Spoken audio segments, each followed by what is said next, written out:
Hi guys, ये है दिल एलन टॉप का न्यूज़ रूम और मैं हूं निखिल।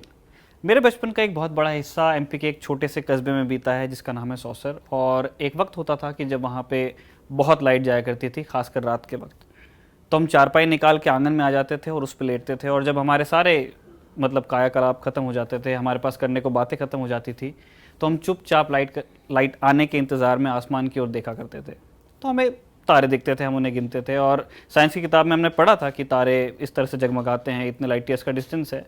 लेकिन ये एक ड्राई डिटेल की तरह ही मुझे मालूम था, कम से कम अपने बारे में मैं ये जानता हूँ। फिर कुछ दिनों बाद मैंने दूरदर्शन पे एक बुजुर्ग से दिखने वाले अंकल से सुना कि वो जो चीज़ है ना जो तारे को रोशन करती है, उसी चीज़ से हम भी बने हुए हैं, और इस नाते से हम तारों की संतान होते हैं। उस दिन से आसमान देखने का मेरा नज़रिया चेंज हो गया। मैं बात कर रहा हूँ प्रोफेसर यशपाल की, जिन्होंने मेरे लिए और मेरे जैसे बहुत सारे बच्चों के लिए जो उस वक्त दूरदर्शन का वो शो देखते थे, उनके लिए स्पेस और साइंस का मतलब बदल दिया। प्रोफेसर यशपाल अब हमारे बीच में नहीं है। आज ललन टॉप प्रोफेसर यशपाल को याद कर रहा है। शुरुआत करते हैं उनकी तस्वीर से। ज़्यादातर लोगों ने ये तस्वीर देखी हुई है, काफ़ी पॉपुलर चेहरा रहे हैं अगर उन दिनों में आपने दूरदर्शन देखा है, जबकि मैं बात कर रहा था लेट 90s। तो यशपाल की जो कुछ मेमोरीज़ मेरे पास थी और जितनी जानकारी मैं जुटा पाया, वो मैं आपसे बांटने वाला हूँ। मैंने और मेरी पीढ़ी ने उन्हें हमेशा बूढ़ा ही देखा, लेकिन यशपाल की ज़िंदगी में बचपन और जवानी भी थी। 26 नवंबर 1926 को उनका जन्म पाकिस्तान के पंजाब में चनाब के किनारे झंग नाम के एक शहर में हुआ था। जब यशपाल 9 साल के थे तो वहाँ एक बहुत बड़ा भूकंप आया, लेकिन वो बच गए। यशपाल जब स्कूल जाया करते थे तो अपने टीचर से ढेर सारे सवाल पूछते थे। तो उन दिनों उनके साथ क्वेटा का रहने वाला एक दोस्त हबीब पढ़ता था। वो उनसे कहता था कि तेरा सर बहुत मोटा है, इसलिए तू इतने सवाल पूछता है। लेकिन हबीब उन्हें ज़्यादा दिन नहीं चिढ़ा पाया। 1947 में बंटवारा हुआ और यशपाल को बीएससी की पढ़ाई बीच में छोड़कर हिंदुस्तान आना पड़ा। हिंदुस्तान जब यशपाल आ गए तो कॉलेज में उन्हें जगह नहीं मिली। कहा गया कि नया कॉलेज खुल रहा है, तब तक के रुक जाओ। लेकिन यशपाल रुकना नहीं चाहते थे। उन्होंने कहा कि जो 2-3 कमरे आपके काम ना आ रहे हों, उसी में हमें बैठने दें, हम उसी को कॉलेज मान लेंगे। इस तरह फिजिक्स में एमएससी की पढ़ाई यशपाल ने पूरी की। यशपाल जिंदा दिल भी थे और अड़ियल भी थे। ये हमें कैसे पता? यशपाल पढ़ाई में तेज थे तो बम्बई के Tata institute of fundamental research यानी टीआईएफआर के कॉस्मिक रेज ग्रुप में शामिल कर लिए गए। यहीं से पीएचडी करने के लिए मैसाचुसेट्स इंस्टीट्यूट ऑफ टेक्नोलॉजी गए। वापस आए और फिर से टीआईएफआर ज्वाइन कर लिया। टीआईएफआर के दिनों में यशपाल कुर्ता पहनकर ही लैब चले जाते थे। जब उन्हें टोका गया तो उन्होंने कहा कि मुझसे कॉन्ट्रैक्ट साइन कराते वक्त नहीं कहा गया था कि यहाँ पे कोई ड्रेस कोड होने वाला है। तो जिसने उनसे ये बात कही थी, उन्होंने होमी भाभा के नाम का डर दिखाया। उन्होंने कहा कि ये जो आप कुर्ता वुर्ता पहन के आ जाते हैं इनफॉर्मल से कपड़े लेकर के लैब में, ये मिस्टर भाभा को पसंद नहीं है। तो यशपाल ने उन पर यह जवाब रसीद दे दिया कि मिस्टर भाभा से ये कह दो कि मुझसे आकर ये बात बता दें। कुल जमा बात यह कि खुश रंग मिजाज के यशपाल न लोड लेते थे न किसी की हीट। इसी एटीट्यूड में यशपाल ने 35 साल तक टीआईएफआर में काम किया। 1972 में भारत सरकार ने अंतरिक्ष विभाग बनाया। इसके तहत 1973 में अहमदाबाद में स्पेस एप्लीकेशन सेंटर खोला गया। इसके हेड बनाए गए यशपाल।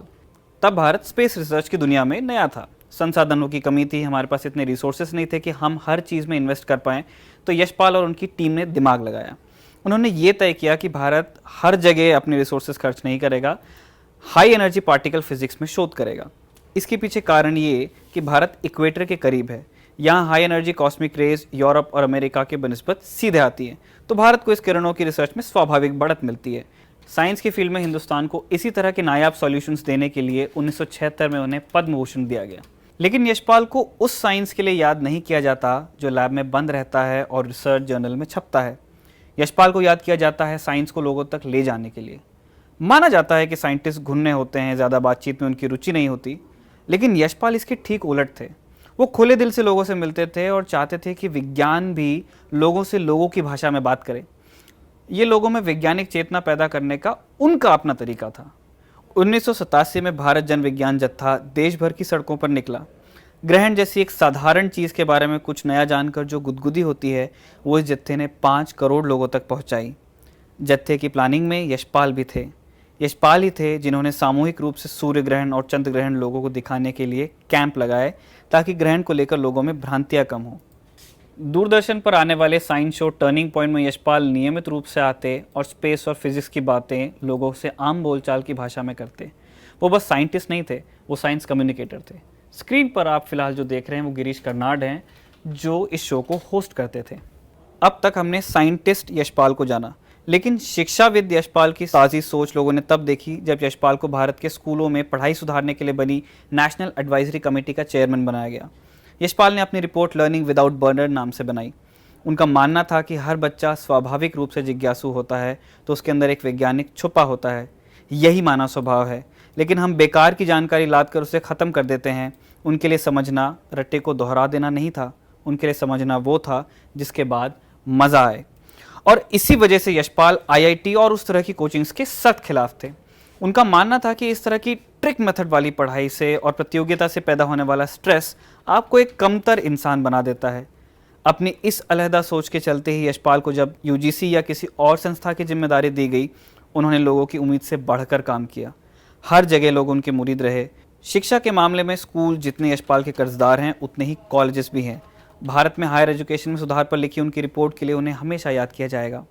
यूनिवर्सिटीज़ की पढ़ाई को लेकर उनका मानना था कि सभी यूनिवर्सिटी बंद कर दी जाएं और सभी प्रोफेसर और छात्र लोगों के बीच जाकर पढ़ाएं।